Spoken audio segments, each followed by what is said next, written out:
How to turn off viewed history on AliExpress. Hey everyone, welcome back to the channel.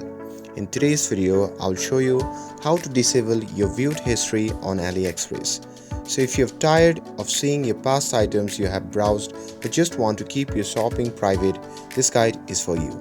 So now without further ado, let's get started. So first thing first, open the AliExpress app on your phone. And once you are inside the app, simply tap on the profile icon shown in the bottom right corner of the screen. And once you are in your profile section, simply tap on the gear icon which can be seen in the top right side of the screen. And once you are in your settings section, simply scroll down and tap on the option labeled as viewed.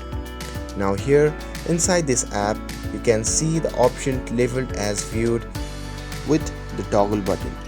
So simply toggle off that option, and that's it. Now your browsing history will be hidden, giving you a cleaner and more private shopping experience. With this, if you found this video helpful, then don't forget to like, share and subscribe to get updated for more videos.